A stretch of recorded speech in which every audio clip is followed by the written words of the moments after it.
ابھی سے یہ کہا جا رہا ہے کہ میں نے کہا کہ تم اکبر خان کے بچوں کو میرا نام دینا چاہتی ہو۔ وہ مجھے پلک جھپکائے بغیر دیکھتے رہی۔ تم جانتے ہو یہ سچ نہیں، فرق میرے جاننے سے نہیں پڑتا۔ وہ چلائی۔ کیوں نہیں پڑتا؟ یہ کہو کہ تم اپنے بچوں کو بھی اپنا کہنا نہیں چاہتے۔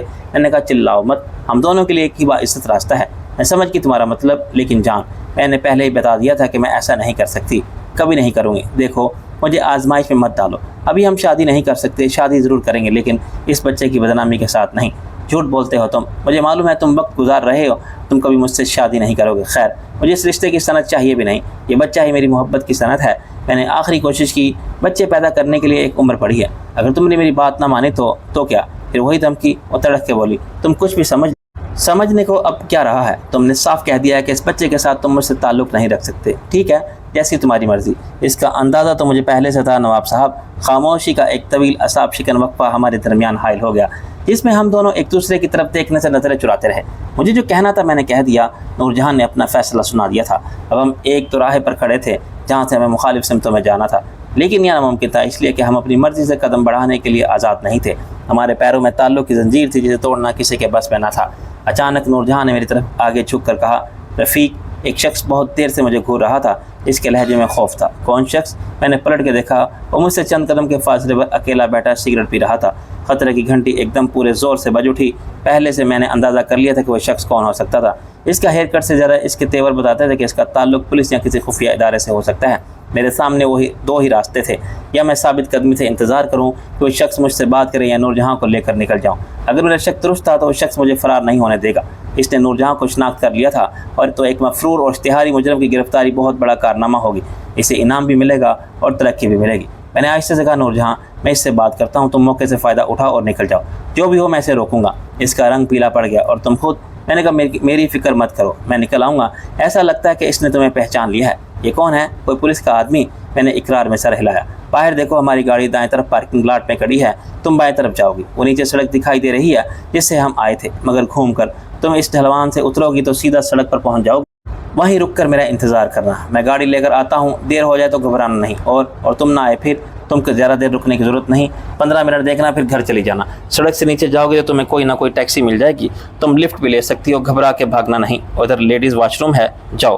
میں آہستہ سے اٹھا۔ وہ شخص کولڈ ڈرنک سامنے رکھے دوسرا سگریٹ جلا رہا تھا کہ میں اس کے سر پر پہنچ گیا۔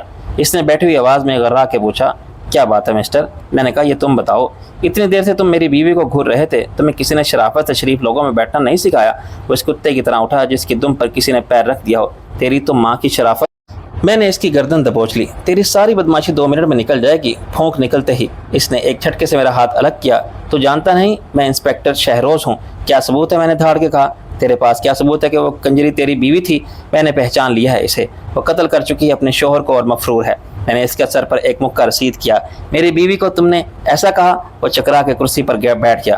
اس کا ہاتھ اپنے ریوالور کی طرف بڑھا ہی تھا کہ میں نے اسے کھینچ لیا۔ ریسٹورینٹ میں بیٹھے ہوئے 2 افراد تیزی سے باہر نکل گئے تو ویٹر شور مچاتے ہوئے دوڑے۔ سر یہ کیا ہو رہا ہے؟ میں نے انسپیکٹر شہروز کے پیٹ میں پنچ مارا۔ وہ بلبلا کے آگے جھکا تو میرا گھٹنا پوری قوت کے اس کے منہ پر لگا۔ وہ پلٹ کے پیچھے گرا اور زمین پر لوٹنے لگا۔ قریب آنے والے دونوں ویٹر بھاگ کے دور چلے گئے تھے۔ ان میں سے ایک کاؤنٹر پر رکھے فون کی طرف لپکا۔ میں نے مہلت سے فائدہ اٹھایا اور دروازے کی طرف دوڑ لگائی۔ پارکنگ ایریا تک پہنچنے میں مجھے 2 منٹ بھی نہیں لگے۔ اس وقت وہاں خاصی ہڑبونگ مچ گئی تھی۔ میرا تعاقب کرنے کی ہمت کسی میں نہیں تھی۔ جب میں کار سٹارٹ کر چکا تھا تو مجھے فائر کی آواز سنائی دی۔ یقیناً یہ فائر اس انسپیکٹر شہروز خان نے کیا ہوگا۔ میں نے اسے ایک جیپ کی طرف بڑھتا دیکھا۔ اس وقت وہاں اور کوئی گاڑی نہیں تھی۔ میں نے اپنا ریوالور نکال کے نشانہ لیا اور جیپ کے ٹائر پر فائر کیا۔ فائر میں نے ایک ہاتھ باہر نکال کے کیا تھا۔ میرا دایاں ہاتھ اسٹیئرنگ پر تھا۔ نہ جانے کیسے گولی نشانے پر جا لگی اور جیپ کا ٹائر ایک دھماکے سے پھٹ گیا۔ میری گاڑی اس وقت تک اسپیڈ پکڑ چکی تھی اور میرے سامنے گیٹ آ گیا تھا، لیکن یہ گاڑیوں کے اندر آنے کا راستہ تھا۔ میری قسمت اچھی تھی کہ دوسری طرف سے کوئی گاڑی اندر نہیں آئی تھی، ورنہ آمنے سامنے سے ٹکر ہو جاتی۔ اس شخص نے اچھل کے اپنی جان بچائی جو یہاں آنے والی کاروں کو پارکنگ کا ٹکٹ دینے پر مامور تھا۔ میں واپسی پر باہر جانے والے راستے سے گزرتا تو دوسرا شخص مجھ سے ٹکٹ واپس لیتا۔ یہ ٹکٹ میرے پاس ہی رہ گیا تھا۔ سڑک پر آتے ہی میں نے ایکسیلیٹر دبایا، آگے اترائی تھی۔ گاڑی کی رفتار ایک 80 پر پہنچ گئی تھی۔ پھر میں نے بریک لگایا کیونکہ آگے موڑ تھا۔ بیک ویو میرر میں مجھے اپنے پیچھے کوئی گاڑی دکھائی نہ تھی۔ میرا یہ اندازہ تھا کہ سڑک پر نورجہاں کو موجود ہونا چاہیے، جسے کافی وقت ملا تھا، اور نشیب سے اترتی وہ اسی جگہ پہنچتی۔ وہاں میں نے سلور گرے کلر کی ایک ہونڈا سیوک کو کھڑا دیکھا۔ یہ کسی کار کے رکنے کی جگہ نہ تھی۔ جب میں نے رفتار کم کر کے اس کار کو اوورٹیک کیا تو مجھے اسٹیئرنگ وہیل پر ایک جانی پہچانی صورت نظر آئی۔ وہ بڑی تشویش کے ساتھ باہر جھانک رہی تھی۔ پھر میں نے ایک جوان صحت مند آدمی کو دیکھا، وہ کسی عورت کو سڑک پر سے اٹھا رہا تھا۔ عورت بے ہوش تھی۔ اس پر نظر پڑتے ہی میرا دل اچھل کے حلق میں آ گیا۔ یہ عورت نور جہاں تھی۔ پیچھے لٹاؤ اسے، اسٹیئرنگ پر بیٹھی عورت نے کہا اور پیچھے والا دروازہ کھول دیا۔ میرا پیر ایک دفعہ بریک پر گیا، میری گاڑی رکی اور پھر چل پڑی۔ ایک سیکنڈ میں صورتحال میری سمجھ میں آ گئی تھی۔ گھبراہٹ اور پریشانی میں اوپر سے اترنے والی نور جہاں ٹھوکر کھا کے یا لڑکھڑا کے گری اور نشے پر سے لڑکتی ہوئی سڑک پر آ کے گری۔ یہ بھی ہو سکتا تھا کہ وہ سلور گرے کار کے سامنے آ گری ہو اور کار نے اسے ناک آؤٹ کر کے کچھ دور پھینک دیا ہو۔ میرے دماغ نے بر وقت مداخلت نہ کرنے کا فیصلہ کیا۔ اگر میں رک کے وضاحت کرتا اور نور جہاں کو اپنی گاڑی میں شفٹ کرانا تو جلدی کے باوجود اس کام میں 5-7 منٹ صرف ہو جاتے، اور یہ ہو سکتا تھا کہ اتنی دیر میں وہ خبیث انسپیکٹر شمروز آ پہنچتا۔ کسی دوسری گاڑی والے سے قانون کے نام پر مدد حاصل کرنا اس کے لیے دشوار نہ تھا۔ میں نے سلور گرے کار کا نمبر نوٹ کر لیا تھا۔ اگلے موڑ تک پہنچنے سے پہلے مجھے سلور گرے کار کی خاتون ڈرائیور کا نام بھی یاد آ گیا۔ وہ مشہور ایکٹریس شانی تھی۔ اس کا اصل نام تو شاہینہ بانو تھا، مگر فلموں میں وہ شانی کا نام سے جلوہ گر ہوئی تھی۔ وہ ایک بدنام ڈانسر تھی جو اسٹیج پر بھی سنسنی خیز اریاں رقص کرنے میں نام پیدا کر چکی تھی۔ جب میں تیز رفتاری کے ریکارڈ کام کرتا ہوں سڑک کے موڑ تک پہنچا تو سلور گرے ہونڈا مجھے بیک ویو مرر میں بھی دکھائی نہیں دے رہی تھی۔ نور جہاں کو شانی سے نہ لے کر میں نے بڑی اچھی سی دانشمندی کا فیصلہ کیا۔ یہ ہو سکتا تھا کہ انسپیکٹر شمروز خان نے فون یا اپنی جیب کے وائرلیس سے آگے پیغام دے دیا ہو کہ اوپر سے آنے والی بلیک کرولا کو روکو، آگے کسی چوک یا سگنل پر پولیس مجھے روک سکتی تھی۔ نور جہاں میرے ساتھ ہوتی تو شمروز خان کی ناکامی پل بھر میں کامیابی بن جاتی۔ اب میری پوزیشن قدرے محفوظ تھی۔ میں انکار ضرور کر سکتا تھا کہ میرے ساتھ کوئی عورت نہیں تھی۔ میں کسی نور جہاں کے ساتھ دامنکو کے ریسٹورنٹ میں نہیں تھا۔ میں تو نواب رفیق احمد شرازی آپ سچ بتائی ہوں، جو اپنے اٹارنی شہزاد احمد سے قانونی مسائل ڈسکس کر کے اب واپس جا رہا ہوں۔ نور جہاں کے بارے میں مجھے تشویش ضرور تھی، معلوم نہیں اسے کتنی چوٹیں لگی ہوں گی، لیکن یہ امید بھی تھی کہ شانی اسے ہاسپٹل ضرور پہنچا دے گی۔ شانی اچھی عورت چاہے نہ ہو، کام اس نے اچھا ہی کیا تھا، ورنہ یہاں کون کسی کی مدد کرتا۔ وہ چاہتی تو نظر چلا کے گزر جاتی۔ اب یہ بات میں شانی سے معلوم کیا جا سکتا تھا کہ وہ نور جہاں کو کس ہاسپٹل میں لے گئی تھی۔ ممکن ہے راستے میں نور جہاں کو ہوش آ جائے اور شانی خود اس سے شہزاد کے گھر چھوڑ دے۔ میرے فیصلے کے فوائد چند منٹ میں سامنے آ گئے۔ ابھی میں اسلام آباد ہائی وے پر اترا ہی تھا کہ سگنل سے پہلے مجھے پولیس نے روک لیا۔ وہ موٹر سائیکل پر اور پیدل سڑک کے درمیان کھڑے ہر گزرنے والی گاڑی کو ٹارچ لائٹ سے چیک کر رہے تھے۔ معلوم نہیں کب اور کہاں میری گاڑی پر لگے ہوئے 4 رنگوں والے جھنڈے کے اوپر سے پلاسٹک کا کور اتر گیا تھا، شاید ہوا کے دباؤ سے اڑ گیا ہو۔ اب کار پر ریاست صد بدائی کا جھنڈا بڑی شان سے پھڑپڑا رہا تھا۔ اسلام آباد میں جھنڈے والی گاڑیوں کو بہتات ہے، جن پر پاکستان کا جھنڈا ہو وہ یقیناً وزیر یا صدر جیسے VIP کی گاڑی ہوتی ہے، لیکن ان کے علاوہ ہائی کورٹ اور سپریم کورٹ کے جھنڈے ہیں۔ بے شمار سفارت خانوں کے جھنڈوں والی گاڑیاں تھیں اور اقوام متحدہ کے اداروں کی۔ ان جھنڈوں کی شناخت عام پولیس مین کو نہیں ہو سکتی۔ ان کے نزدیک تو جھنڈے والی ہر گاڑی کا سلوٹ لازمی ہے۔ پھر میری گاڑی بھی نئی اور سیاہ رنگ کی تھی، اس کے باوجود انہوں نے مجھے روکا۔ ایک سارجن نے سلوٹ کر کے پوچھا، سر آپ کہاں سے تشریف لا رہے ہیں؟ میں نے کہا فیصل مسجد سے۔ دوسرے نے کار کے اندر ٹارچ کی روشنی ڈالی۔ اندر تو کوئی بھی عورت نہیں سر۔ اس نے اپنے افسر اعلیٰ کو مطلع کیا۔ میں نے کہا مسئلہ کیا ہے؟ تمہیں یہ فلیگ نظر نہیں آتا؟ یہ سفارت خانے کی گاڑی ہے۔ کس ملک کا سفارت خانہ سر؟ وہ عاجزی سے بولا، صد بدائی۔ میں نے کہا اور میں ایمبیسڈر ہوں کیا اب یہ بتانا بھی ضروری ہے کہ میں ڈپلومیٹک انکلیو جا رہا ہوں؟ اس نے پھر مجھے سلوٹ کیا۔ سوری فار دی ٹربل سر۔ میں نے گاڑی آگے بڑھا دی اور پھر بیک ویو مرر میں دیکھا۔ انہوں نے ایک اور سیاہ کرولا کو روک لیا تھا۔ ظاہر ہے انسپیکٹر شمروز خان نے نمبر نہیں دیکھا تھا، ورنہ میرا بچ کے نکلنا محال تھا۔ گاڑی پر خود بخود لہرانے والا جھنڈا معاون ثابت ہوا، لیکن یہ سب سے بڑا فائدہ یہ ہوا کہ گاڑی میں نور جہاں کے نہ ہونے سے میری گاڑی مشکوک نہ رہی۔ انسپیکٹر شمروز نے نور جہاں کا حلیہ بھی بتایا ہوگا اور یہ بھی کہا ہوگا کہ وہ ایک مفرور قاتلہ ہے جس کی گرفتاری پر انعام ہے۔ بعد میں مجھے ایک بچ نکلنے پر ہنسی آئی، لیکن میں نے اپنی حاضر دماغی یا ذہانت پر ناز کرنے سے زیادہ خدا کی مدد کا شکریہ ادا کیا۔ مجھے اب آگے کی فکر کرنا تھی۔ محفوظ راستے پر آتے ہی میں نے راجہ کو فون کیا۔ میں نے کہا راجہ جی سوال بعد میں کرنا، پہلے میری سن لے، اور پھر اسے کم سے کم الفاظ میں انسپیکٹر شمروز خان سے جھڑپ کی راودات سنا دی۔ بس قسمت اچھی تھی کہ میں پکڑا نہیں گیا۔ اب تو کہاں ہے اور تیری قاتل حسینہ کہاں ہے؟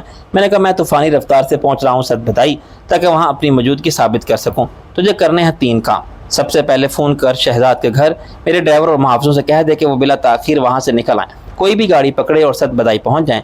ٹھیک۔ دوسرا حکم عالی جا، ایک ایکٹریس ڈانسر ہے شانی، اسٹیج پر بڑے پاکیزہ روحانی رقص پیش کرنے میں نیک نام ہے۔ راجہ نے چلا کے کہا اب کیا اس کے عشق میں مبتلا ہو گیا ہے فقہ پتر؟ میں جانتا ہوں اسے۔ اس وقت نور جہاں کے بارے میں صرف وہی جانتی ہے کہ کہاں ہے اور کس حال میں ہے۔ مجھے اس کا فون نمبر چاہیے۔ سوری، وہ کبھی میری محبوبہ نہیں رہی، ورنہ نمبر میری ڈائری میں مل جاتا۔ راجہ نے کہا راجہ جی کسی فلمی صحافی سے پوچھو، ایسی شہرہ آفاق رقاصہ کا نمبر تو ہر بالغ و نابالغ پاکستانی شہری کے دل پر نقش ہونا چاہیے۔ یہ فون نمبر معلوم ہوتے ہی مجھے SMS کر دے۔ آخر کام یہ ہے کہ یہ ساری بات شہزاد کو بتا دے۔ میری اس سے ملاقات نہیں ہوئی، وہ کورٹ میں تھا، شاید اب گھر پہنچ گیا ہو۔ اسے کہنا کہ ہائی کورٹ میں جو اپیل رانا کی ضمانت کی منسوخی کے لیے دائر کرنی ہے اس پر میرے دستخط خود کر لے، آج کی تاریخ میں اور کل کی درخواست دائر کر دے۔ اس وقت تک میں جی ٹی روڈ پہنچ چکا تھا اور میری گاڑی 100 کلومیٹر کی رفتار سے مندرہ کی جانب بڑھ رہی تھی۔ یہ میری خوش قسمتی تھی کہ میں نے تیز رفتاری میں روڈ سائن پر توجہ ہی نہیں دی اور کہیں بھی موٹر وے پولیس نے مجھے چیک نہیں کیا، ورنہ رفتار کی حد توڑنے پر کئی بار میرا چلان ہو جاتا۔ میں نے ترکی ٹرول پلازا کراس کیا ہی تھا کہ میرے فون کی بیل بجی اور مجھے راجہ کا نام نظر آیا۔ جی راجہ صاحب، کیا خبر ہے؟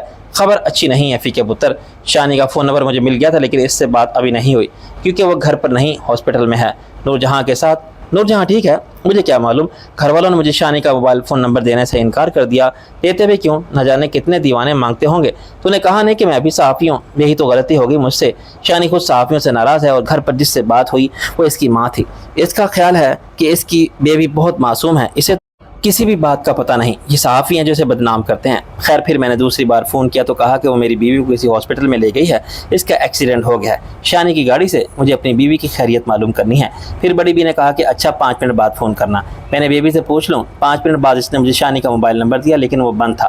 میں نے پھر گھر فون کیا اور پوچھا کہ وہ کس ہاسپٹل میں ہے۔ اب میں ہاسپٹل جا رہا ہوں۔ کون سے ہاسپٹل؟ شانی پی ایمس لے گئی تھی، اسے میرا خیال ہے 2 گھنٹے لگیں گے لیکن تو فکر نہ کر، میں صورتحال کو سنبھال لوں گا۔ تیرے ساتھ کون ہے؟ میں نے پوچھا۔ وہ بولا شیر خان اور ایک گارڈ۔ میں نے کہا میں بڑی الجھن میں پڑ گیا ہوں، آگے جاؤں یا واپس؟ میں آدھے راستے میں ہوں۔ میں نے کہا نہ فکر کرنے کی ضرورت نہیں، تو گھر پہنچ اور پھر آرام سے جا عبداللہ جان سے ملنے۔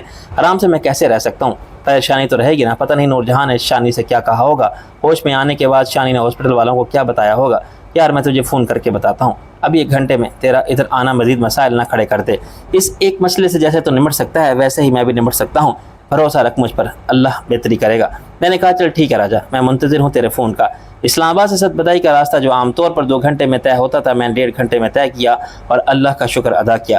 میں کسی حادثے سے 2-4 نہیں ہوا تھا، میری رفتار بہت زیادہ تھی اور میں ذہنی انتشار کا شکار بھی تھا۔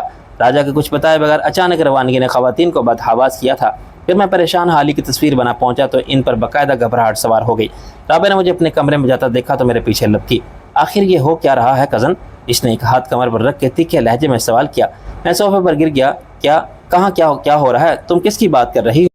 میں نے آج سارا دن خبریں نہیں سنی، بات کو مت ٹالو۔ ابھی راجہ صاحب کچھ بتائے بغیر بھاگے ہیں گاڑی لے کر۔ پوچھا تو شہناز پر گرم ہو گیا کہ کیا ضروری ہے جہاں جاؤں تمہیں بتا کے اور تم سے اجازت لے کر جاؤں؟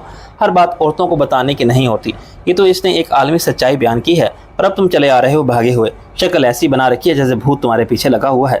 میں نے کہا 3 چڑیلوں کو دیکھ کر ایسی حالت ہو گئی ہے میری، مت بتاؤ، بھاڑ میں جاؤ۔ وہ پیر پٹکتی واپس گئی۔ میں نے کہا ریشم سے کہنا کافی دے جائے اور وہ دروازہ آہستہ بند کرنا۔ حسب توقع اس نے پلٹ کے کہا میں خود لاتی ہوں، کافی زہر ملا کے، اور دھڑ سے دروازے کو اپنے پیچھے بند کر گئی۔ اس وقت میں تھوڑی سی تنہائی اور سکون چاہتا تھا۔ جوتے اتار کے میں نے واش روم کا رخ کیا۔ ابھی 7:30 بجے تھے۔ DIG عبداللہ جان سے ملاقات کے لیے 8 سے 8:30 کے درمیان جاتا تو بآسانی 9 ساڑھے 9 تک پہنچ سکتا تھا۔ تکان دور کرنے کے لیے میں نے غسل کیا اور خود کو کافی بہتر محسوس کیا۔ ریشم کافی لے کر آئی تو مگ میز پر رکھ کے خاموشی سے سٹک گئی۔ غالباً سے رابعہ سے معلوم ہو گیا تھا کہ میرا موڈ خراب ہے۔ اسی وقت میرا فون گنگنایا اور میں نے راجہ کا نام دیکھا۔ یس مہاراجہ، سب ٹھیک ہے نا؟ اس نے کچھ تذبذب کے ساتھ کہا۔ ہاں کسی حد تک راجہ، کھل کے بات کر۔ نور جہاں ٹھیک ہے؟ نور جہاں ٹھیک ہے، ہاسپٹل کے ایک کمرے میں ہے، سو رہی ہے، جہاں اس کا نام مسز قزلباش لکھا گیا ہے۔ یہ قزلباش کون ہے؟ یہ مجھے بھی نہیں معلوم۔ شانی نے مجھ سے کہا کہ میں کیا کرتی، کوئی نام تو بتانا تھا، اور لڑکی بے ہوش تھی۔ میں نے اس کا بیگ بھی دیکھا، اس سے کچھ پتہ نہیں چلا۔ اس نے یہ کیوں ضروری سمجھا کہ نور جہاں کسی قزلباش کی بیوی بتائے؟ اور رخسانہ، فرزانہ، شبانہ کچھ بھی بتا سکتی تھی۔ نام کا مسئلہ بعد میں پیدا ہوا۔ ہاسپٹل والوں نے پہلے کیس لینے سے انکار کر دیا۔ شانی نے کہا تھا کہ یہ لڑکی مجھے سڑک پر بے ہوش پڑی ملی تھی، انہوں نے کہا کہ یہ پولیس کیس ہے۔ پہلے شانی کا خیال تھا کہ وہ چپکے سے نکل جائے، ہاسپٹل والے جائیں، اور نور جہاں، اسے احساس ہو رہا تھا کہ یہ ہمدردی سے مہنگی پڑ جائے گی۔ پھر اتفاق سے شانی کا ایک پرستار ڈاکٹر آ گیا، وہ بہت سینئر ڈاکٹر ہے۔ شانی نے اس سے اپنی پرابلم کا ذکر کیا۔ یہ کہا کہ لڑکی اچانک میری گاڑی کے سامنے آ گئی، رفتار کم ہونے کے باوجود میں گاڑی نہ روک سکی، یہ گاڑی سے ٹکرائی اور بے ہوش ہو گئی۔ میں اسے وہیں چھوڑ کے فرار ہو سکتی تھی لیکن اخلاقی ذمہ داری جانتے ہوئے یہاں لے آئی۔ میں نے کہا اور کیا در حقیقت ایسا ہی ہوا تھا؟ یس، ایسا ہی ہوا تھا۔ شانی نے مجھے بتایا کہ سڑک پر کوئی نہیں تھا، وہ اچانک اوپر سے ٹپک پڑی، جہاں سے کسی کے سڑک پر آ جانے کے بارے میں کوئی سوچ بھی نہیں سکتا۔ بائیں ہاتھ پر خاصی چڑھائی ہے اور جنگل ہیں، معلوم نہیں وہ وہاں کیا کر رہی تھی، ادھر سے کیوں آئی، اوپر سے کودی یا گری اور بس گاڑی کے سامنے آ گئی۔ خیر اس شناسہ ڈاکٹر نے شانی کی مدد کی اور نور جہاں کو ایمرجنسی والے اسٹریچر پر لے گئے۔ شانی اس ڈاکٹر کے کمرے میں بیٹھی رہی۔ آدھے گھنٹے بعد ایک لیڈی ڈاکٹر نے پوچھا کہ اس خاتون کے شوہر کا کیا نام ہے، اسے بلاؤ۔ یہ ضرورت کس لیے پیش آئی؟ یار کچھ اپنی عقل بھی استعمال کر. اوپر سے گرتی پڑتی آئی اور سڑک پر ایک گاڑی سے ٹکرا گئی. اس کا نتیجہ کیا نکل سکتا ہے؟ میں نے سانس روک کے پوچھا. تیرا مطلب ہے؟ یس, شی لاسٹ ہر بیبی. اوہ ہو, میرے منہ سے بے اختیار نکلا. تجھے افسوس ہو رہا ہے الو کے پٹھے؟ ویسے خدا کا شکر ادا کر جس نے تجھے بڑی پریشانی سے بچا لیا ہے. ہمیں کچھ بھی نہیں کرنا پڑا. حادثاتی طور پر سب ٹھیک ہو گیا. خود نور جہاں اس کے ذمہ دار ہے. میں نے کہا, اور وہ خود کیسے معلوم ہے؟ ابھی نہیں, اس کا DNC ہوا ہے. ابھی اینستھیزیا کے زیر اثر بے ہوش ہے, لیکن بالکل فکر کی بات نہیں, اسے کچھ نہیں ہوا. 2-4 دن میں بالکل ٹھیک ہو جائے گی. جب میں شانی سے ملا اور اس کے بارے میں پوچھا تو شانی کی جان میں جان آئی. اس نے کہا کہ کیا تم ہی اس کے شوہر ہو؟ میں نے اقرار میں سر ہلا دیا. وہ بولی کہ میں نے تمہارا نام باش لکھوا دیا ہے, میں کیا کرتی. میں نے کہا کہ شانی, تم نے جو کچھ کیا اس کے لیے میں تمہارا بے حد شکر گزار ہوں. ایسی نیکی کی توفیق خدا نے مجھے آج تک نہیں بخشی. آج کل تو زمانہ ایسا ہے کہ لوگ اپنی جان بچاتے ہیں, کسی کو مار بھی دے تو سڑک پر چھوڑ کے بھاگ جاتے ہیں. پھر میں نے بتایا کہ میرا نام راجہ ہے اور میں ایک صحافی ہوں. اب کرنا خدا کا یوں ہوا کہ وہ میرے نام سے واقف تھی, میرے کالم پڑھتی تھی. اس نے کہا کہ راجہ صاحب, میں تو بڑی عاجز ہوں اور ان دو ٹکے کے فلمی رپورٹر سے یہ پاپارازی کا ہر جگہ ہر وقت میرا تعاقب کرتے رہتے ہیں اور لکھ دیتے ہیں کہ جو ان کے دل میں آتا ہے الٹا سیدھا. میں نے اسے تسلی دی اس کا نام کہیں نہیں آئے گا اور میں اس کی انسان دوستی, نیک دلی اور اخلاقی جرات پر ایک کالم ضرور لکھوں گا. وہ مجھے اگلے شو کے لیے اپنے مہمان خصوصی کے طور پر مدعو کر کے اور یہ وعدہ لے کر گئی ہے کہ میں ضرور آؤں گا. میں نے کہا راجہ, وہ سالہ شمروز خان اسے تلاش کرتا وہ ہاسپٹل تو نہیں پہنچ جائے گا؟ عقل سے کام لے فکے پتر, وہ کیسے پہنچ جائے گا؟ پھر اتنا بڑا ہاسپٹل ہے جہاں پتہ نہیں نور جہاں نام کی کتنی مریض خواتین ہوں گی, اسے کون جانے دے گا زرانہ وارڈ میں؟ اور پھر یہاں اس سے بڑے کئی ہاسپٹل ہیں, پولی کلینک, شفا انٹرنیشنل, پولی فیملی جیسے چھوٹے پرائیویٹ ہاسپٹلوں کے علاوہ ناممکن. رات کو وہاں تو رہے گا نہیں. میں نے شہزاد سے کہا ہے کہ وہ اپنی خالوں کو لے کر آ رہا ہے, وہ نور جہاں کو سنبھال لیں گے. کیا انہیں معلوم ہے؟ اب عقل کے اندھے تو ایسا کیوں سمجھتا ہے کہ جب تک اخبار کی سرخی نہ بنے یا پاکستان ٹیلی ویژن نہ دکھائے کسی کو حقیقت نظر نہیں آ سکتی؟ کیا باقی سب واپس آ گئے ہیں؟ تیرا ڈرائیور اور گارڈ میرا خیال ہے آگے ہوں گے, ابھی میں نے دیکھا ہے. رات کو کسی وقت شہزاد بھی اپنی والدہ کے ساتھ پہنچے گا. یہ اچھا ہے کہ اس کے گھر میں کوئی نہ ہو. بالفرض محال شمروز خان سراغ لگا کر تجھے پکڑنے وہاں جائے. میں نے کہا راجہ, اس فرشتہ سیرت رقاصہ نے جو کسی فرشتہ غیب کی طرح نور جہاں کی مدد کے لیے نمودار ہوئی تھی, شوہر کا نام تو کز لباش بتا دیا, دیگر کوائف کیا بتائے؟ ان کا پتہ اور یہ وہ کیا کرتے پتہ ہے اس نے اپنا ہی بتا دیا تھا. کز لباش صاحب کے بارے میں کہا کہ وہ بزنس کرتے ہیں, فون نمبر بھی اپنا ہی دیا. ہاسپٹل میں یہ خانہ پوری تو کرنی ہی پڑتی ہے. ایک موبائل فون نمبر نور جہاں کے پاس بھی تھا. یہ پوچھا تھا میں نے. شانی نے کہا کہ موبائل فون ہوتا تو مجھے کیا مسئلہ تھا, میں اس کی میموری میں کوئی بھی نام نکال کے فون کر دینی, لیکن فون کام نہیں کر رہا تھا. غالباً اس کے ہاتھ میں تھا, وہ گری تو سیٹ کو نقصان پہنچا. آج تو واقعی بال بچ گئے ہم. چل اب آئندہ کی خیر مانگ. شہزاد آ گیا اور دیکھ, غنی کو میں نے بریف کر دیا تھا. اول تو اس کا امکان مجھے نظر نہیں آتا کہ یہ شمروز خان کوئی بڑا جاسوس اعظم ثابت ہوا ہو اور میری بو سونگتا ہوا سچ بتائی پہنچے, لیکن اس سے زیادہ ہوشیاری دکھائی تو غنی ہی اس سے نمٹ لے گا. اسے بتا دے گا کہ 3 دن سے نواب صاحب حویلی سے باہر نہیں نکلے. روانگی سے قبل میں نے عبداللہ جان کو فون کیا. میں نے سوچا پہلے آپ کی موجودگی کنفرم کر لوں. اس نے کہا تشریف لائیے, میں چشمے بر رہا ہوں. دراصل آپ جیسے حکام بالا کی اچانک مصروفیت نکل آتی ہے. اس نے کہا بجا ارشاد فرمایا, لیکن ایسا ہوتا ہے تو میں آپ کو مطلع کرنا کبھی نہ بھولتا, ورنہ آپ کہتے طاقت مہمان نداشت خانہ با مہمان گزاشت. میں نے کہا اب آپ فصیح اردو سے فارسی پر آ گئے ہیں, ذرا مطلب بھی سمجھا دیجئے. وہ ہنسا. مطلب یہ کہ مہمانداری سے بچنے کے لیے میزبان گھر چھوڑ کے بھاگ گیا. زندگی میں کامیابی کچھ لوگوں کو لاٹری میں نکلنے والی دولت کی طرح خوش قسمتی سے ملتی ہے, لیکن بیشتر کی ترقی کا راز اس کی صلاحیت اور محنت ہی ہوتا ہے. زندگی کے تمام معاملات میں جذبات سے خالی نہ ہونا اور دماغ کو ٹھنڈا رکھتے ہوئے راہ عمل متعین کرنا بھی ایک صلاحیت ہے جو DIG عبداللہ جان کے رویے میں صاف نظر آتی تھی. وہ ہر حال میں اپنا راستہ کسی کیلکولیٹر جیسے دماغ کی مدد سے متعین کر سکتا تھا. کبھی ظاہر نہیں ہونے دیتا تھا کہ وہ کیا کہہ رہا ہے اور کیا کر رہا ہے, اس کے دل میں کیا ہے اور زبان پر کیا. نہ اس کی دوستی کا پتہ چلتا تھا نہ دشمنی کا.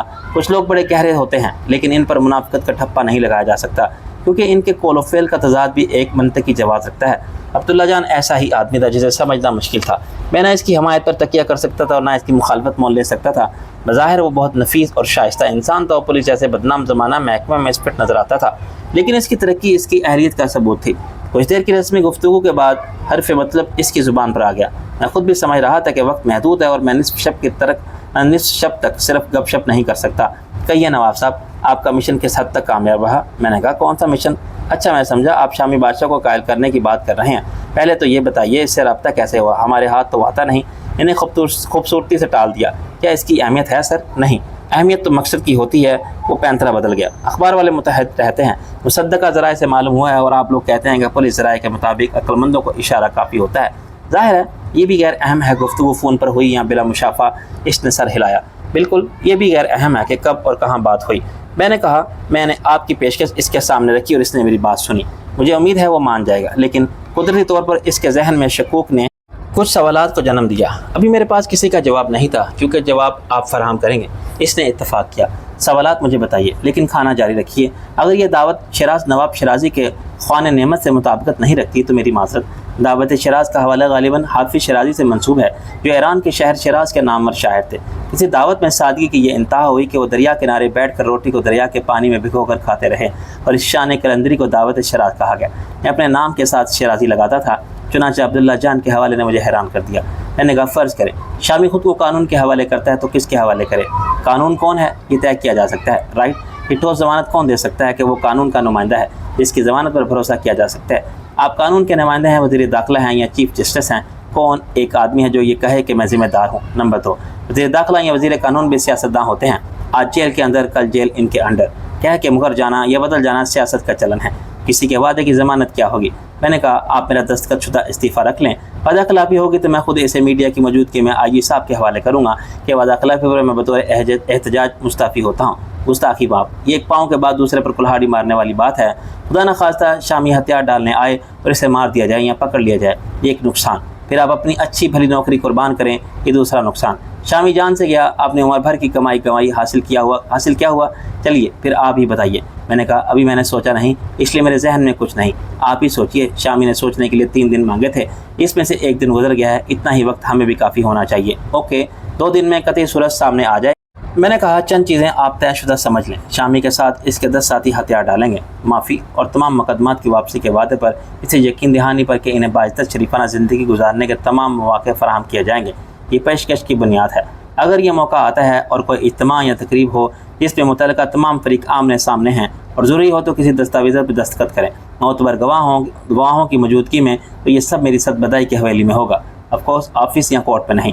اس پر کسی کو اعتراض نہیں ہو سکتا، اس پہ میری حیثیت صرف ایک سالس کی ہے، میں فریق ہوں نہ گواہ۔ اگر کسی کی وعدہ خلافی یا بدعہدی نقصان مجھے ضرور ہوگا، یہ میں جاننا چاہتا ہوں۔ پھر بھی میں محاورے کے مطابق پنگا لے رہا ہوں کیونکہ آپ نے بھی مجھ پر اعتماد کا اظہار کیا ہے اور فریق ثانی بھی ایسا ہی سمجھ رہا ہے۔ آسان اور محفوظ راستہ یہ تھا کہ میں صاف انکار کر دیتا کہ میں اس بکھیڑے میں کیوں پڑوں، اور پنگا میں اس لیے نہیں لے رہا ہوں کہ میں وقوف یا اناڑی ہوں، میں ایک کیلکولیٹر گیم کھیل رہا ہوں جس میں کامیابی کے امکان روشن ہیں، اور یہ کامیابی خود میری پوزیشن کو مستحکم کر سکتی ہے۔ آپ نے بالکل ٹھیک کہا، 2 دن بعد میں ایک فائنل پلان آپ کو دوں گا۔ میں نے کہا یہ بات ہم یہاں ختم کرتے ہیں۔ وہ اٹھا، لیکن ابھی آپ کو جانے کی اجازت نہیں ہوگی۔ کیا یہ ایک پولیس افسر کا حکم ہے؟ میں نے ہنس کے کہا جی، 1 کپ چائے یا کافی پی لیں پھر آپ آزاد ہیں۔ میں نے کہا اس کے بغیر بھی میں خود بھی نہ جاتا کیونکہ ابھی میں نے اپنی بات تو کی ہی نہیں۔ ہاں کل یہ بات اس لیے نہیں ہو پائی تھی کہ میں بے حد مصروف تھا۔ مجھے تو یہ بھی بعد میں معلوم ہوا کہ وزیر داخلہ صاحب سے آپ کی کوئی ملاقات ہوئی۔ آپ کے جانے کے بعد انہوں نے مجھے طلب فرمایا۔ وہ اس وقت بہت زیادہ خفا ہیں، وجہ آپ کو بہتر معلوم ہوگی کہ وہ کیوں خفا تھے، اندازہ مجھے بھی ہے لیکن میں اس پر بات نہیں کروں گا۔ انہوں نے کہا کہ یہ نواب رفیق میں شرازی یہ آپ کے لیے کوئی پرابلم تو پیدا نہیں کر رہا؟ میں نے کہا کہ ابھی تک تو نہیں۔ انہوں نے فرمایا کہ حکومت کے نوٹس میں کچھ باتیں آئی ہیں، اس علاقے کے نمائندے رانا راجبری ہیں، یہ ان کے لیے مسائل کھڑے کر رہا ہے۔ انہوں نے آپ کی ڈیوٹی لگا دی ہے مجھے سمجھانے کے لیے، نہیں آپ کا دماغ درست کرنے کے لیے۔ عبداللہ نے کہا خراب دماغ کیسے ہوتا ہے؟ آپ تو اس کے ماہر ہیں۔ میں نے کہا دیکھیے میں نے پہلے بھی آپ سے کہا تھا، وہ ایک مخلصانہ قسم کا مشورہ تھا، لائف کو انجوائے کریں، ان حالات کو درست کرنے کے خبر میں مبتلا نہ ہوں جو 20 صدی سے ابتری کی جانب رواں ہیں۔ اصولی طور پر میں آپ کا ہم خیال ہوں، عملی طور پر مخالف۔ کیا یہ تو عملی نہیں، یہ مجبوری ہے۔ آپ بند کے ایک شگاف کو بند کر سکتے ہیں، جب بڑھتے وہ شگاف اتنا بڑا ہو جائے کہ بند کو بہا کر لے جائے تو کیا آپ بہاؤ کو روک سکتے ہیں؟ آپ خود بہہ جائیں گے۔ میں تو آپ کو یہی مشورہ دوں گا تاکہ جان بچائیے اور بھاگ جائیے۔ کچھ دیر بعد میں نے کہا آپ کی مجبوری ہے نوکری۔ اس نے اقرار میں سر ہلایا۔ یہ نوکری میرے خاندان کی ضرورت ہے، اس کے سوا میرے پاس کچھ نہیں۔ میرے ماں باپ نے بڑی مشکل سے میری کفالت کی تھی، وہ پولیس میں سب انسپیکٹر تھے، اس عہدے تک وہ 35 سال نوکری کرنے کے بعد پہنچے تھے۔ ان میں وہی امراض لاحق تھے، فرض شناسی اور ایمانداری کے۔ وہ واقعی سمجھتے تھے کہ رشوت جہنم کا ایندھن ہے اور انہوں نے حرام کھایا تو یہ ان کی اولاد کے خون میں شامل ہو جائے گا۔ یہ اثر تھا ان کے اپنے والد کی تعلیم کا جو ڈاک خانے کے باہر منشی تھے، لوگوں کے خط لکھتے تھے اور منی آرڈر فارم پر کرتے تھے، سنجیدگی سے مانتے تھے کہ رزق کی فراہمی اللہ کی ذمہ داری ہے۔ چنانچہ انہوں نے 2 شادیاں کی تھی اور بڑا انصاف رکھا، دونوں بیویوں کے ساتھ بچے ہوئے، سب نے رکھی سکھی کھائی اور موٹے چھوٹے کپڑے پہنے اور خدا کا شکر ادا کیا۔ میرے والد کو پولیس کی نوکری ملی تو ان کے ابا نے سامنے بٹھا کے قرآن پر عہد لیا کہ وہ ظلم نہیں کریں گے اور رشوت نہیں لیں گے۔ ابا نے یہ عہد نبھایا۔ شاید ان کی بھی مجبوری تھی، اپنے باپ سے اور خدا سے کیے ہوئے عہد کو توڑنے کی ان میں ہمت نہیں تھی۔ روز محشر وہ سرخرو ہوں گے یا نہیں اس کا تو مجھے علم نہیں، لیکن محکمے کی نظر میں ان کے اعمال ناپسندیدہ رہے۔ تاہم چند افسران بالا کی وجہ سے ان کی نوکری چلتی رہی۔ وہ قیدیوں کو جیل سے کچہری لے جانے والی گاڑی کے نگراں تھے کہ راستے میں گاڑی پر حملہ ہوا۔ کچھ ڈاکو اپنے ساتھیوں کو چھڑانا چاہتے تھے۔ انہوں نے ابا سے بات کی تھی کہ وہ مقابلہ ضرور کریں، لیکن گولیاں دائیں بائیں اوپر نیچے چلاتے رہے۔ یہ 1 لاکھ کا سودا تھا جو 30 سال پہلے اتنے ضرور ہوتے تھے جتنے آج کے 10 لاکھ۔ ابا نے انکار کر دیا اور اپنے افسران بالا کو خبر پہنچا دی۔ افسران بالا نے ابا سے کہا اب تم فکر نہ کرو، دوسری طرف ڈاکوؤں سے کہا کہ تم فکر نہ کرو، میرے پاس ثبوت کچھ نہیں۔ جب حملہ ہوا تو مقابلہ شروع ہونے سے پہلے ہی پہلی گولی ابا کو لگی۔ یہ ان کے اپنے ایک ماتحت نے چلائی تھی، ابا کا نشانہ لے کر۔ میں اندم بخود سن رہا تھا۔ آپ کو یہ معلوم کیسے ہوا؟ بہت عرصہ بعد جب میں خود پولیس میں بھرتی ہوا تو ان کے ایک دوست نے بتایا تھا کہ میں نے ایسا سنا ہے۔ ابا کی وفات کو شہادت کہا گیا، وہ ڈاکوؤں کا مقابلہ کرتے مارے گئے تھے۔ خود آئی جی صاحب پولیس لائن میں ان کے نماز جنازہ میں شرکت کے لیے آئے تھے۔ انہوں نے بیوہ کو نقد 10,000 انعامی سند اور یہ یقین دہانی کرائی تھی کہ اس سے سرکاری کوارٹر خالی نہیں کرایا جائے گا اور انٹر کے بعد اس کے بیٹے کو پولیس میں نوکری دے دی جائے گی۔ وہ 10,000 کتنے دن چلتے، لیکن رہنے کی جگہ تھی اور سال بھر پھر بعد مجھے شہداد پور کے پولیس ٹریننگ سینٹر بھیج دیا گیا، جہاں سے میں ASI بن کے نکلا۔ ابا کی زندگی کے دونوں پہلو مجھ پر اثر انداز ہوئے، ایک ان کا کردار اور دوسرا ان کا انجام۔ میں نے ظلم نہیں کیا، رشوت بھی نہیں لی، لیکن ہر موقع سے فائدہ ضرور اٹھایا۔ میں نے ان کی طرح شہادت کے مرتبے پر فائز ہو کے اپنی بیوی کو صرف انعامی سند کے ساتھ چھوڑنا قبول نہیں کیا۔ میرا بیٹا بھی نہیں تھا جو باپ دادا کی روایت آگے بڑھاتا اور محکمہ پولیس میں ان کا جانشین بن سکتا۔ میری صرف 4 بیٹیاں ہیں جن کو دیکھ کر میرا سر فخر سے بلند ہو جاتا ہے۔ ان میں سے 2 ڈاکٹر ہیں، ان کے شوہر بھی ڈاکٹر ہیں، ایک کالج میں پڑھاتی ہے اور اچھی شاعر ہے، چوتھی لندن اسکول آف اکنامکس سے ماسٹر کر رہی ہے۔ میرے پاس جو بھی ہے یہی تنخواہ ہے اور یہی نوکری میرا اثاثہ ہے۔ میں نے لاہور میں اپنا مکان بنا لیا ہے اور امید رکھتا ہوں کہ IG کے عہدے پر ریٹائرمنٹ میں میرے کیریئر کی معراج ہوگی۔ مجبوری یہ ہے کہ اس مرحلے پر میں اپنی نوکری کو قربان نہیں کر سکتا، کسی آورش پر یا اصول پر، یا آج زمانہ مختلف ہے۔ اوپر والے مجھے آج بھی OST بنا کے ہٹا سکتے ہیں جیسے پہلے ہٹایا تھا۔ میرے خلاف بدعنوانی، رشوت ستانی اور کرپشن کے مقدمات قائم ہو سکتے ہیں۔ میری پینشن بھی خطرے میں پڑ سکتی ہے۔ یہ ہو سکتا ہے کہ مجھ پر سیاسی نوعیت کے کیس بنا دیے جائیں، نیب جیسے ادارے میرے پیچھے لگ جائیں۔ میں نے کہا میں سب سمجھتا ہوں، لیکن آپ کو فرق نہیں پڑتا۔ آپ کے پاس چوائس ہے، آپ یہ جاگیر بیچ کے جا سکتے ہیں، کراچی میں انڈسٹری لگا سکتے ہیں، لندن میں سیٹل ہو سکتے ہیں، پھر آپ کن چکروں میں پڑ گئے ہیں۔ میں نے مسکرا کے کہا یہ میری مجبوری ہے DIG صاحب، مجھے جو کرنا ہے وہ ضرور کروں گا۔ کل وزیر داخلہ صاحب نے مجھے کھلی دھمکی دی تھی، اس سے مجھے کوئی فرق نہیں پڑا۔ میں رانا کا دشمن نہیں، رانا میرے منصوبوں کا دشمن ہے۔ میں ہاسپٹل اور اسکول بند نہیں کر سکتا، میں یہاں لوگوں کو روزگار ضرور دوں گا، کارخانے ضرور لگاؤں گا اور ممکن ہوا تو ڈیم بھی بناؤں گا۔ وہ کچھ دیر خاموش بیٹھا رہا۔ آپ اچھے آدمی ہیں نواب صاحب، لیکن زمانہ بہت خراب ہے۔ میں اٹھ کھڑا ہوا۔ زمانے کو ٹھیک کون کرے گا؟ میں اسے مزید خراب کرنے کا الزام اپنے سر کیوں لوں؟ اس نے مجھ سے ہاتھ ملایا۔ ایک مشورہ ہے، DIG کی حیثیت سے نہیں، دوست کی حیثیت سے۔ میں نے کہا میں اس کی قدر کروں گا۔ رانا کا تعلق آج حزب اختلاف کی جماعت سے ہے، لیکن وہ ایک صوبے میں حکومت کے اتحادی بھی ہیں۔ یہ ڈرامہ یہاں چلتا رہتا ہے، اس لیے وزیر داخلہ اس کی حمایت کرتا ہے۔ آپ سیاسی چال چلیں اور برسر اقتدار جماعت میں شامل ہو جائیں۔ میں نے ہنس کے کہا وہ کیسے؟ اس کا بندوبست میں کرتا ہوں۔ میں آپ کی ملاقات وزیر اعلیٰ کے مشیر سے کراتا ہوں، آپ پارٹی فنڈ سے چندہ دیں، 50 لاکھ اور وزیر اعلیٰ کو اسکول کا افتتاح کے لیے بلا لیں، اس کی حمایت حاصل ہوگی تو آپ کی پوزیشن بہت مضبوط ہو جائے گی۔ کیا پتہ آپ ہی کو اس کے انتخاب میں پارٹی سے ٹکٹ مل جائے۔ بڑے مہرے ہیں، چھوٹے مہرے کو پیٹنا سیاست کی بساط پر کوئی غیر اخلاقی بات نہیں۔ میں وزیر داخلہ کے مقابلے میں آپ کی یہی مدد کر سکتا ہوں۔ میں نے کہا عبداللہ صاحب کیا ایسا نہیں ہو سکتا کہ شامی بادشاہ وزیر اعلیٰ صاحب کے سامنے ہتھیار ڈالیں؟ وہ مسکرایا۔ میرے ذہن میں یہی تھا، مگر وزیر داخلہ بائی پاس کرنے میں میری مدد کو میری نافرمانی سمجھا جائے گا۔ کم سے کم وزیر داخلہ ایسا ہی سمجھے گا۔ یہ کام آپ خود کریں، مگر کیسے؟ میری وزیر اعلیٰ تک رسائی کہاں ہے؟ راجہ صاحب آپ کے دوست ہیں تو کیا پرواہ ہے، صحافی سب کچھ کر سکتے ہیں۔ ہر حکومت صحافیوں سے اس سے ناراض رہتی ہے کہ وہ نکتہ چینی اور مخالفت کرتے ہیں، اور اب وزیر اعلیٰ کو پبلک میں اپنا امیج بہتر بنانے کا موقع دیں گے تو وہ کیوں نہیں لے گا؟ وہ اس موقع پر پورا فائدہ اٹھائے گا اور آپ کو اپنے دوستوں میں شامل کرنا چاہے گا۔ میں نے اس سے ہاتھ ملایا۔ اگر مجھے سیاست میں کامیابی ملی تو آپ کے اس مشورے سے کیا تفعیل ہوگی؟ اس کی بات پر میں واپسی کے سفر میں بھی غور کرتا رہا۔ بلا شبہ ایک زمانہ شناس آدمی تھا اور اس کا مشورہ کسی ذات کے غرض پر مبنی نہیں تھا، لیکن کیا یہ ممکن ہوگا کہ میں ذاتی مفاد کے لیے ایک سیاسی قوت کا سہارا لوں؟ پتہ نہیں اس کے بعد مجھے اور کیا کچھ کرنا پڑے۔ یہاں تو آج کے دوست کل کے دشمن، کل کے دشمن آج کے دوست کا فارمولہ چلتا ہے۔ میں ایسی کلا بازیاں کھا سکتا ہوں۔ DIG کے مشورے کا ذکر میں نے اگلے دن راجہ سے کیا۔ راجہ نے سوچ کے کہا اس کی بات دل کو لگتی ہے، لیکن فی پتر یہ وزیر دفاع یا وزیر اعلیٰ ان میں سے کون کل ہوگا؟ میں نے کہا یار کل کی کل دیکھیں گے، ابھی تک تو اس کا کوئی رد عمل سامنے نہیں آیا۔ اگر اس نے DIG صاحب سے کہا ہے کہ اس نواب کا دماغ درست کر دو تو تیرا دماغ درست کرنے کے لیے کچھ نہ کچھ ہوگا، پھر یہ DIG تیری کوئی مدد نہیں کر سکے گا، مجھے معلوم ہے، لیکن اس نے ایک راستہ دکھا دیا ہے، کیا اس کی یہ مدد کافی نہیں ہے؟ چل ٹھیک ہے، میں بندوبست کرتا ہوں۔ رابعہ، شہناز اور لیلا بھابھی کو اندازہ ہو رہا تھا کہ اس کھیل کے پیچھے کوئی پریشانی کی بات ضرور ہوگی۔ شاید ہماری صورتوں پر اس پریشانی کی تحریر نظر آتی تھی۔ ہم لاکھ سب ٹھیک کہتے رہیں اور مطمئن مسکراہٹ والے چہروں سے کچھ ظاہر نہ ہونے دیں، ان کی تیز نظروں سے کچھ چھپانا مشکل نہ تھا۔ رابعہ سب سے منہ چڑی اور لحاظ نہ کرنے والی تھی۔ اس نے مجھے موقع پاتے ہی گھیر لیا۔ آخر تم لوگ کیا چھپا رہے ہو؟ میں نے معصومیت سے کہا۔ اپنے اعمال، اپنے کرتوت، اپنے عزائم ہم سب چھپا رہے ہیں، مگر اللہ سب دیکھ رہا ہے۔ دیکھ تو ہم بھی رہے ہیں، کل سے دوڑ بھاگ لگی ہوئی ہے، ایک آتا ہے ایک جاتا ہے۔ میں نے پھر ڈائلاگ مارا۔ ہاں بہن، اس سنسار کی یہی ریت ہے، دنیا فانی ہے۔ تم لوگ ہمیں بھروسے کے قابل نہیں سمجھتے نا، جاہل مردوں کی طرح کام سب لیتے ہو ہم سے، وہ بگڑنے لگی۔ تم خواتین کے استحصال کے خلاف مظاہرہ کرو، مطلب یہ ہے کہ تم نہیں بتاؤ گے۔ میں نے کہا کیا شہناز بھی راجہ سے کچھ معلوم نہیں کر سکی؟ وہ تم سے زیادہ ڈھیٹ ہے، مگر کوئی بات نہیں، میں ابھی ابا جان کو فون کرتی ہوں کہ یہاں پتہ نہیں کیا کھچڑی پک رہی ہے، وہ کہیں گے کہ پک جائے تو سب مل کے کھا لینا دیسی گھی ڈال کے۔ وہ بھنا کے اٹھ کھڑی ہوئی تو میں نے اس کا ہاتھ پکڑ لیا۔ میں کہتی ہوں ابا جی سے کہ یہاں حالات بہت خراب ہیں، آپ کو لاعلم رکھا جا رہا ہے۔ میں نے کہا تم بلیک میل کر کے ابا جی کو کیوں پریشان کرتی ہو؟ وہی پوچھیں گے تم سے، انہیں دینا الٹے سیدھا جواب۔ اتنی دیر میں شہناز غصے میں آتش فشاں بنی اندر آ گئی۔ راجہ اس کے پیچھے بڑے خوش آمدانہ انداز میں چل رہا تھا۔ مجھے دیکھ کے اس نے آنکھ ماری، میں سمجھ گیا کہ اسے بھی سچ نہ بولنے کا مسئلہ درپیش ہے۔ رابعہ کا ساتھ بیٹھ گئی۔ تم جھوٹ بول رہے ہو؟ میں نے راجہ سے پہلے کہا۔ ہاں، ہم دونوں بھی بڑے جھوٹے ہیں، یہ تم سچی خواتین کی بدقسمتی ہے۔ رابعہ نے شور مچایا۔ دیکھا تم نے، ڈٹائی کی بھی حد ہوتی ہے، مگر میں نے بھی سوچ لی ہے، میں ابا جی سے کہتی ہوں کہ فوراً آ جائیں، یہاں سخت گڑبڑ ہے، تباہی و بربادی سر پر منڈلا رہی ہے، ہماری جان و مال اور عزت سب خطرے میں ہے، جھوٹ میں بول سکتی ہوں۔ شہناز نے سوچ کے کہا ابا جی پریشان ہوں گے رابعہ، مجھے معلوم ہے یہ لوگ کیا چھپا رہے ہیں۔